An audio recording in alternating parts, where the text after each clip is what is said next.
Hello everyone, how are you all doing today? Very happy holiday season to you all. As you can probably guess from the title and that opening clip, today we are going to be talking about how to make a little crocheted candy cane ornament. So let's get right into it. These are super easy to whip up, really quick project, and great for the holidays, of course, for all your decorations. So let's get started. The timestamps for this tutorial are as follows, so please feel free to use that as a reference for any parts that you would like to skip to. Now, after a brief introduction, we'll get started into the tutorial. Now, of course, you cannot have a candy cane without the ideal candy cane colors, so today I'm using yarn that was sent to me by Mindful Knits in the shades Tulip and Simply White, and I'm also using a crochet hook that they sent to me. It is in size E, or 3.5 millimeters, so thank you very much, Mindful Knits, for sending over these products. So, of course, in addition to those materials, you will also need something to cut your yarn with. I have just these cutters here from a sewing kit. Always be sure to put the safety cap back on though if you are using cutters. And lastly, I also have some silver wire here. I do believe it is 0.3 millimeters, but I could be wrong for the sizing, but I think it's about that. I got it on Etsy 2 years ago, so I do apologize that I can't remember the exact gauge for this wire.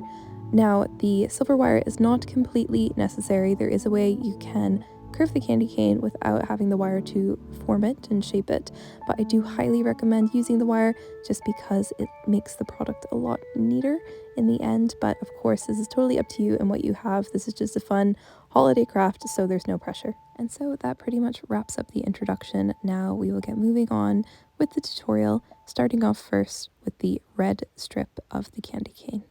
I'm starting off in red just because I felt like with the white background that I had, it would probably be a lot clearer to see.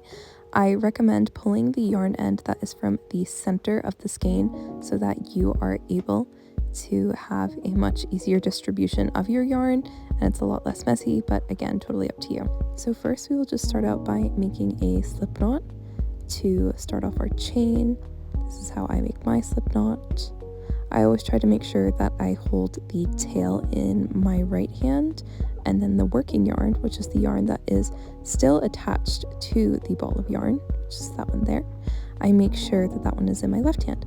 And what I do is I take from the tail, I wrap it around my 2 fingers, you can see it's crossed just like that, and then what I do is I part them slightly so that I can pull the tail of the yarn through this loop. But I don't fully pull the tail through, I simply loop it under my finger and I keep part of it pinched between my middle finger and my thumb, and then I pull tight. And what this does is it basically means that the tail is the one that is responsible for tightening the loop as opposed to the working yarn, so it keeps the tension of the stitches just a lot more consistent. And now we are going to make our chain of 25 stitches. So simply yarn over, turn your hook so that the yarn goes into the groove, and then pull the yarn through one more time, yarn over, turn your hook, pull through the loop, and then that is how you make a chain. So we have just chained 2, but now we're going to keep on working until we have chained 25 because of course Christmas is on the 25th. It's a nice easy way to remember it, and I will meet you back here after you've done that.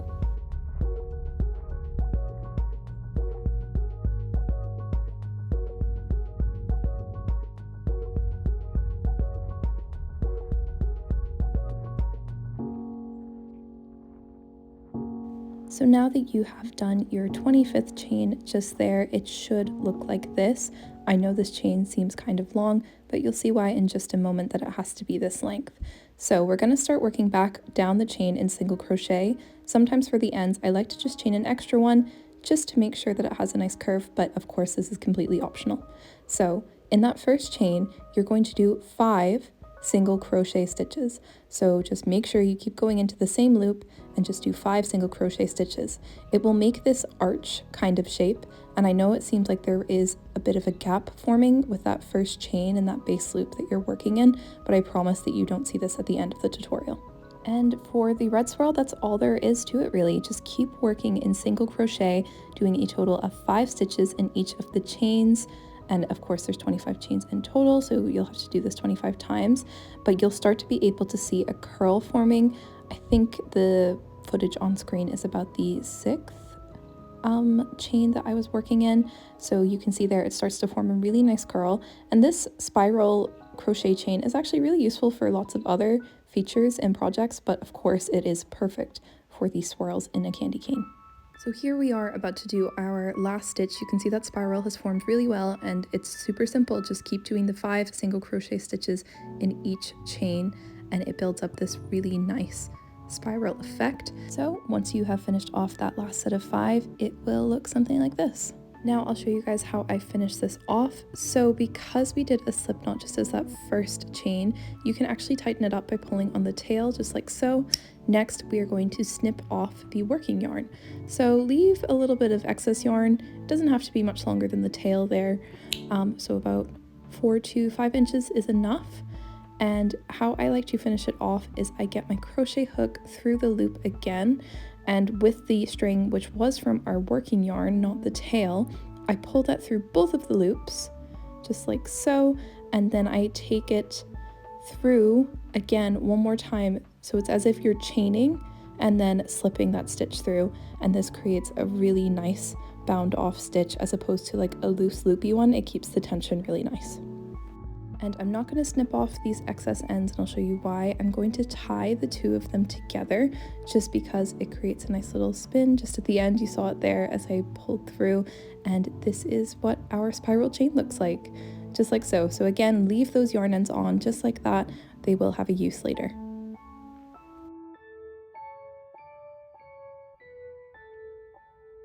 And now let's begin the white stripe. So as you can imagine, it is the exact same as just doing the red stripe. So just repeat the process from there. Take the yarn end from the center. This part is optional, but it does really help out a lot. Make a slip knot so that you can start your chain just like so, and then keep making your chain until it is a chain of 25.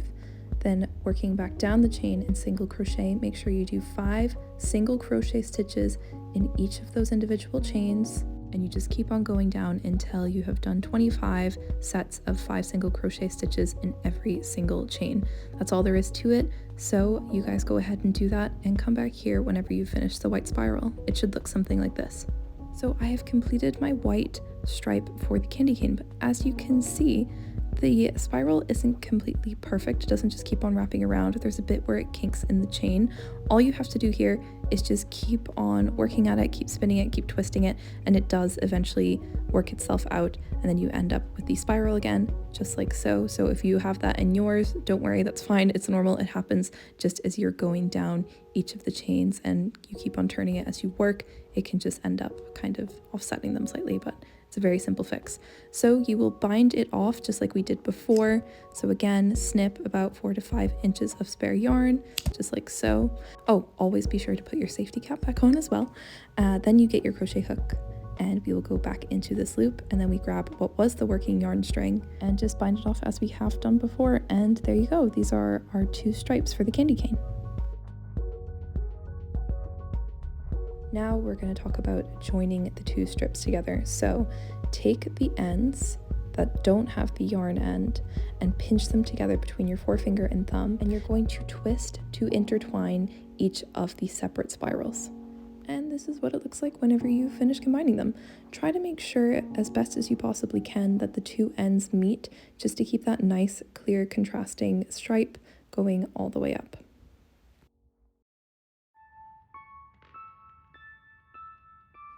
So this is the part where we will use wire, but as I did say, it is optional. I do highly recommend it, but it is optional.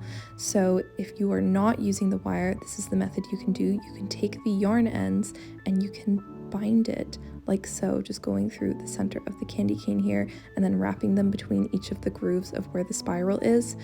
You can see why I think it is best to have wire, because it does give it a bit more stability, but totally you can do it this way. You can still make the candy cane shape. It doesn't need to have the wire. But as I did say, it is very beneficial to use the wire because it does add a lot of stability. This wire is about 0.3 millimeters, I think. Again, I can't remember the exact gauge, but I think it's about that. In case you're wondering what that tool was, it is absolutely not necessary at all. But if you want to know, it is pliers for jewelry making. If you want, you can use other pliers. It doesn't necessarily have to be ones like those, but if you're using wire that is about 0.3 millimeters or even thinner, then it won't be necessary to use any pliers. As you can see, I'm just able to move it here with my fingers. So the first thing that you're going to want to do is you're going to want to round off those edges by making loops and then wrapping the wire back around itself. This is so that there are no sharp edges. Granted, the wire will be wrapped in and around the candy cane, so it will be surrounded by the crochet element, but of course, just to double check and make sure everything's okay. I always like to be safe than sorry, so just make sure that there's no sharp edges with the metal wire. So the next thing you're going to want to do is cut your wire. So I'm just lining it up against the crocheted element so you can see roughly how it works lengthwise. I recommend cutting a couple inches up from the length of the combined stripes.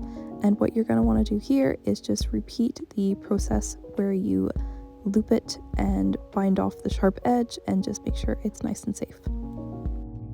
Now we'll get into shaping the candy cane using the wire. So what you'll want to do is take one of the looped ends and pinch it in between the combined stripe colors. You're going to wrap it in between each of the grooves of the spiral, going down until you reach the end like so. Then, as you approach the end of the candy cane stripe, I take my crochet hook through one red stitch and one white stitch at the very end of the combined stripes. I put the hook through the loop that we made in the metal wire and I pull it through both of those stitches just like that. This is so I can tuck it away neatly for aesthetic purposes, but also for safety purposes, just to make sure that the wire is completely out of the way and surrounded by the crochet.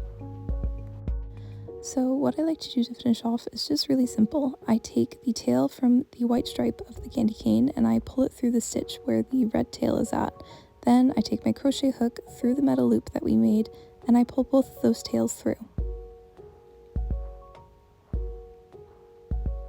Once I pull them through, I like to double knot them just like this.